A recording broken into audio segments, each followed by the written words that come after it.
Hi, boys and girls. Miss Debbie here with some Thanksgiving stories for your listening pleasure.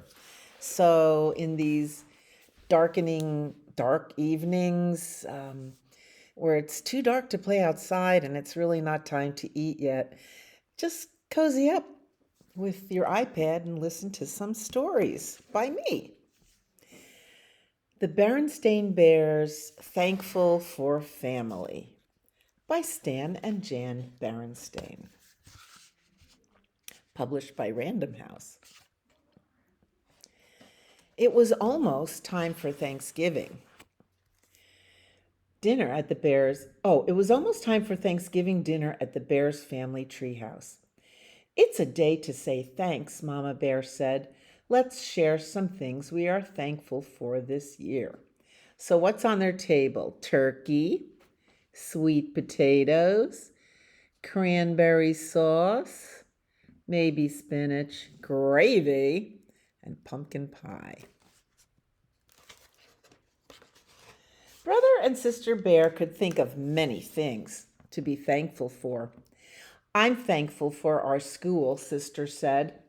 Me too, said Brother, and for school vacation. I guess you get a little vacation when it's Thanksgiving weekend. You get a bunch of days off from school. It's always nice. I'm also thankful for friends like Lizzie, added Sister. Sister loved to play at the park with her best friend. They liked to ride the seesaw and play tag. It was always so much fun. I'm thankful for sports, said Brother. The Cubs liked to play outside. They enjoyed football, soccer, hockey, and basketball, but baseball was their favorite. What's your favorite sport? Brother and Sister were also thankful for Gran and Gramps. The Cubs liked to take nature walk with their grandparents. And Gramps had taught them both how to fish. What a skill that is. I wonder, is it going to be fish fry for dinner? Fish and chips? Yum. I'm thankful for our cozy home, said Papa. The big tree house deep in bear country was the perfect place for their family to live, work, and play. What a great tree house. I'd live there. I'd like to live there. The view from our front door is always lovely, Mama said. She remembered a rainbow that stretched across the sky after a rainstorm. Is that what you're thankful for, Mama? Sister asked. Yes, I'm also thankful for the time we spend together, Mama responded. The Cubs were thankful for the yummy food Mama and Papa prepared each and every day. I'm thankful for our neighbors who welcomed us with open arms when we moved in, said Papa. The Cubs were also thankful for them. Brother and Sister always had lots of friends to play with. And here's a lot of people coming to welcome them into their new house.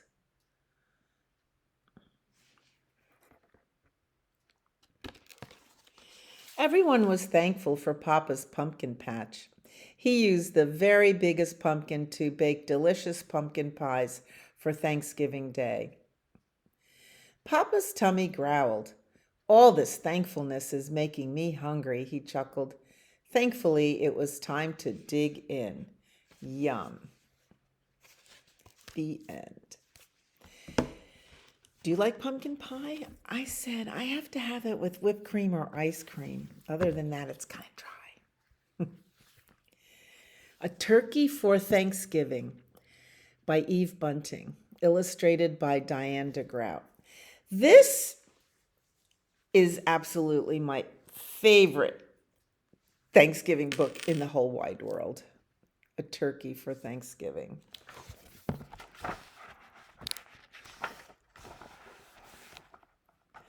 Published by Clarion Books, an imprint of HarperCollins.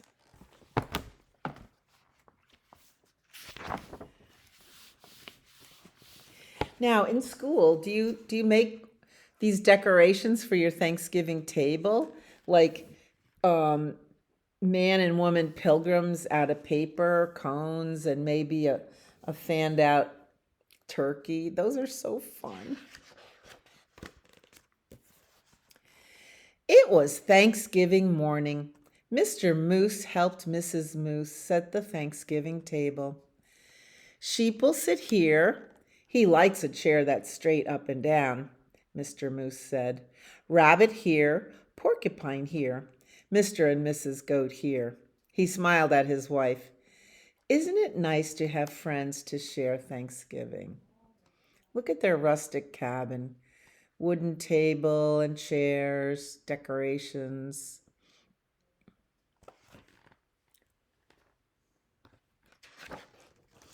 Mrs. Moose set 2 paper pilgrims, one at each end of the table.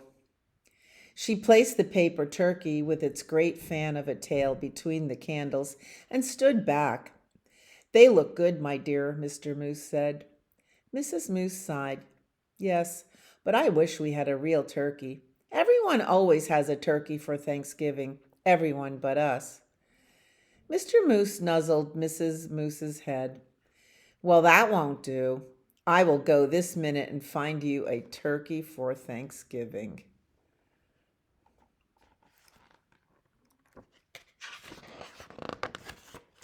Mr. Moose put on his cap and went out. Mist wandered through the bare trees. The cold made his nose water. Rabbit poked his head from his rabbit hole. Mr. Moose, is it dinner time? Not quite yet. Mrs. Moose wants a turkey. I'm off to find one. Rabbit joined him in 3 quick hops. I'll come too. Here's Rabbit. And there's Mr. Moose. Wonder where you look for a turkey. Moose's warm breath hung white in front of him. Snow crunched under his hooves and made little holes that Rabbit jumped over. I see the goats, Rabbit said.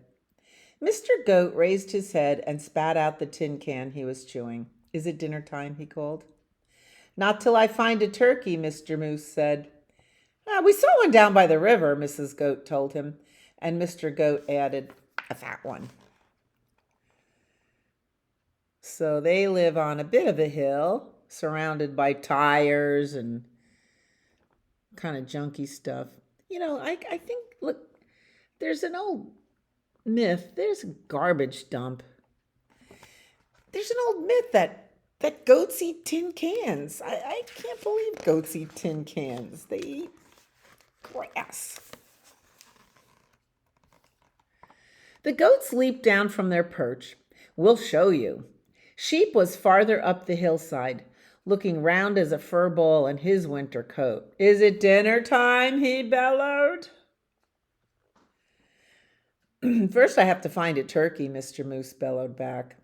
There's a turkey nest on the river bank, Sheep called. Wait for me.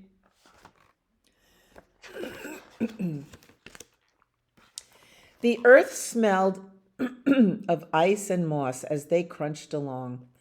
Above them, a crow hung. I'm looking for the hanging crow. Crow hung. What, did it hung from a tree?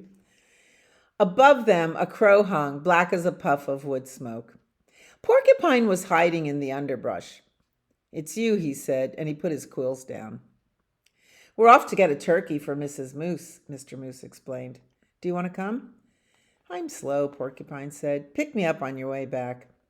Who'd want to pick you up? Sheep asked, and laughed his bleat of a laugh. I'll wait, Porcupine told Mr. Moose. I'm still looking for the crow that hung in the sky. That expression means the crow was like just flying really slow, so it looks like it's hanging in the sky. They saw Turkey's nest right away, and Turkey himself peering over the top of it. Turkey, Turkey, Mr. Moose called in his sweetest voice. Ah, Turkey blundered from his nest and ran. Mr. Moose lumbered after him. Turkey, don't run. We just want you for Thanksgiving dinner. And Turkey ran faster. And the signs say, do not disturb. Come back after Thanksgiving. No turkey here. I think turkeys sleep in trees. Mr. Moose saw the red and blue sheen of Turkey's neck. Turkey's tail brushed crumbs of snow behind him as he tried to fly. Too fat, Mr. Goat said.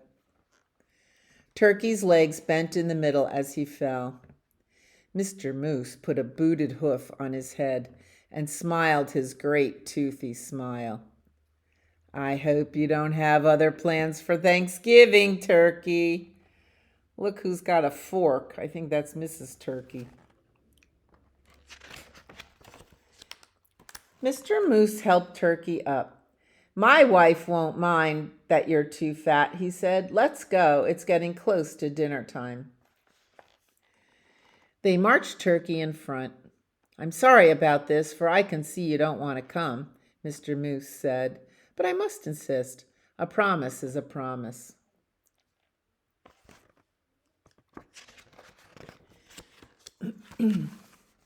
There was a wreath of dried fruit on the moose's door. Inside, the house was filled with Thanksgiving smells.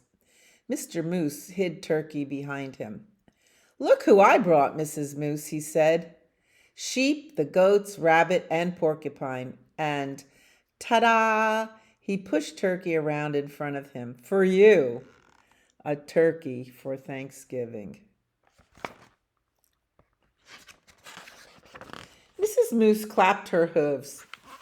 I'm so happy to have you, Turkey. Thank you, Mr. Moose. Now everything's perfect. Shall we sit? Sheep asked, heading for the straight up and down chair. Let's, Mrs. Moose pointed. Rabbit here, porcupine here, Mr. and Mrs. Goat here, and look, I brought a chair from the other room in hopes of Turkey. A chair? Turkey stammered. Right next to me, Mrs. Moose said. Light the candles, Mr. Moose.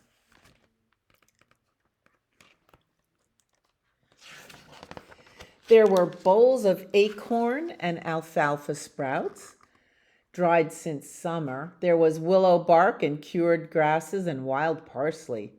There were pressed leaves, thin and pale as new ice on a pond.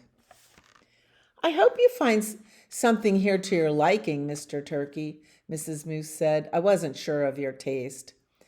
You're so kind to worry about my taste, Turkey said. I thought you'd be worrying about how I'd taste.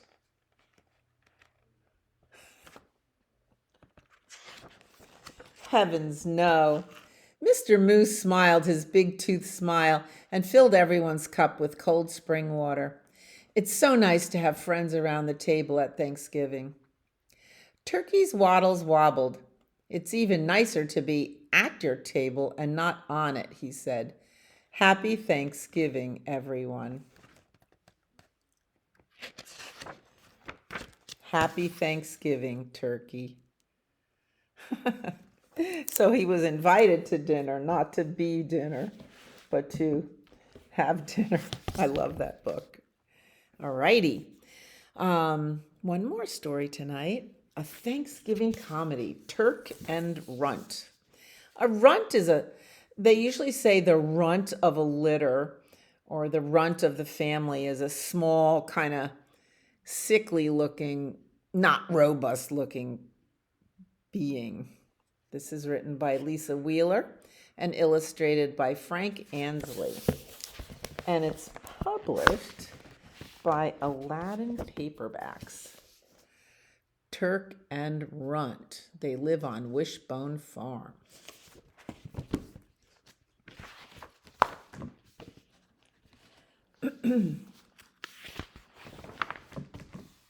This is a nice big book. Turk's parents were so proud of him. He was the biggest, strongest, and most graceful bird on Wishbone Farm.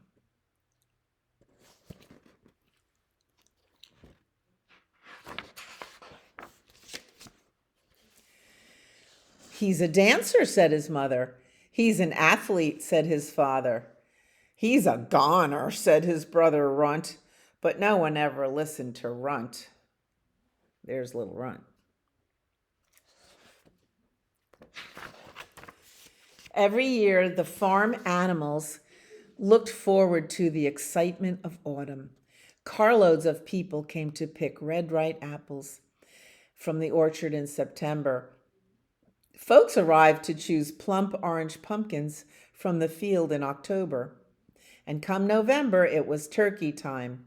One by one, the fattest, roundest turkeys were chosen.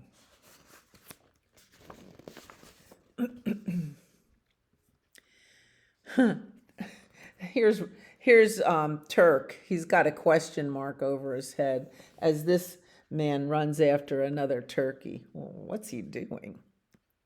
Chosen for what? Asked Turk. To be the lead dancer in Swan Lake, said his mother. To play in the Thanksgiving Day football game, said his father. To be roasted and gently basted, said his brother Runt.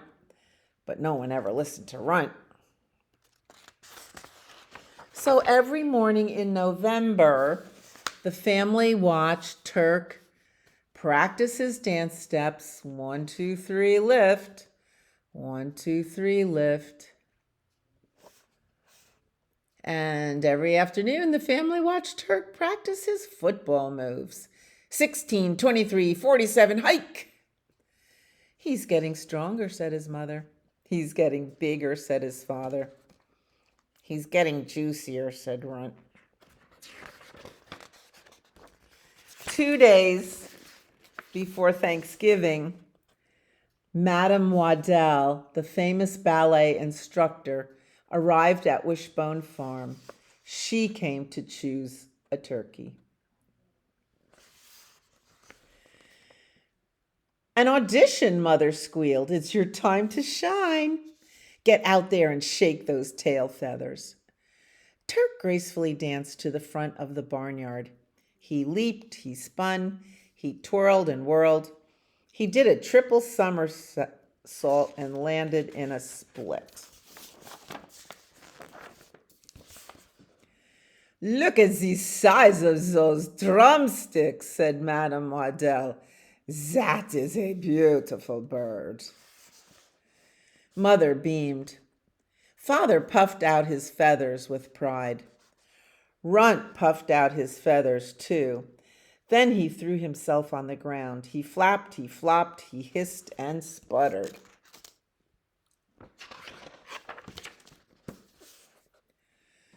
He gobbled like a maniac as he chased Madame Waddell out of the barnyard. Sacre bleu, screams Madame Waddell. These birds are crazy. Then she drove far, far away from Wishbone Farm. No Swan Lake, cried Mother. No starring role, cried Father. No roasted turk with chestnut dressing, cried Runt. Hooray!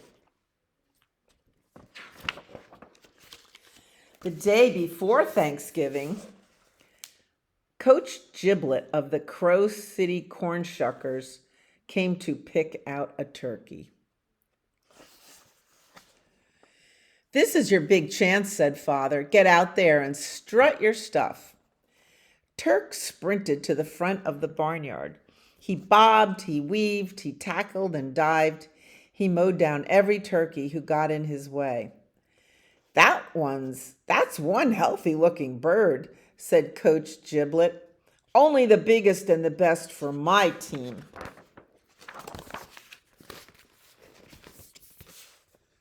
Father grinned proudly. Mother got tears in her eyes. Runt got tears in his eyes too. Then his beak began to drip. He coughed. He wheezed. He sniffled and sneezed. He fell to the ground in a hacking fit of quivering feathers. Good gravy, shouted the coach as he hopped back into the team bus. Those are very sick birds. The corn shuckers deserve better. Then he sped far, far away from Wishbone Farm. No football contract, cried Father. No TV commercials, cried Mother. No Turk sandwich with cranberry sauce, cried Runt. Hooray! But no one ever listened to Runt.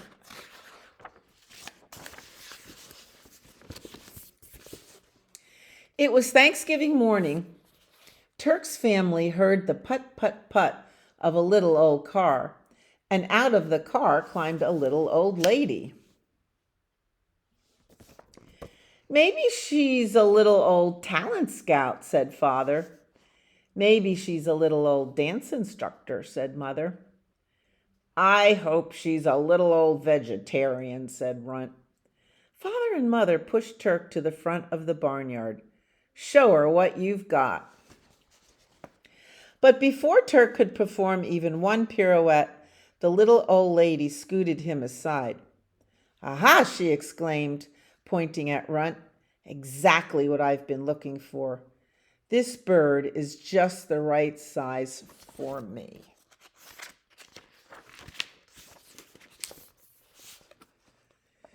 What? Cried Mother. What? Cried Father. Help! Cried Runt. But no one ever listened to Runt, so he ran. He ran behind Father. Don't let her eat me. He ran behind Mother. Hide me, hide me.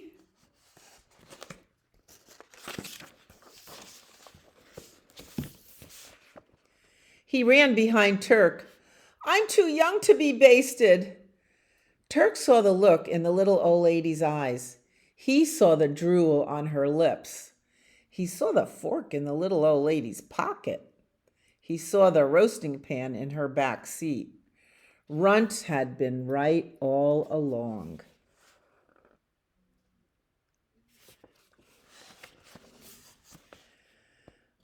Work with me, Runt, Turk instructed, or your goose is cooked. Turk bobbed and weaved. Runt flapped and drooled. Turk leaped and twirled. Runt coughed and wheezed. Runt gobbled like a maniac, while Turk dived down and tackled the little old lady's shoes.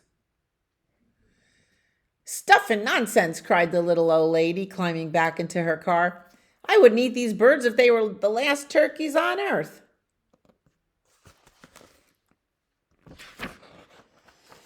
That day, as the family feasted on corn and alfalfa, they had much to be thankful for. I'm thankful we're all together, said Mother. I'm thankful for 2 brave sons, said Father. I'm thankful for such a smart brother, said Turk. We're not out of the woods yet, Runt warned. Come December, folks begin planning their holiday dinners. Dinners that include stuffing? Asked Mother. Dinners that include gravy? Asked Father. Dinners that include me? Asked Turk. Over my feathered body, Runt said. We're not plucked yet. I have a grade A plan. And this time, everyone listened to Runt. So his grade A plan was they're going to dress up as snowmen. The end. I love these books. I wish you a happy Thanksgiving and come and see us at the library. We're here and we have lots of story times. Check us out.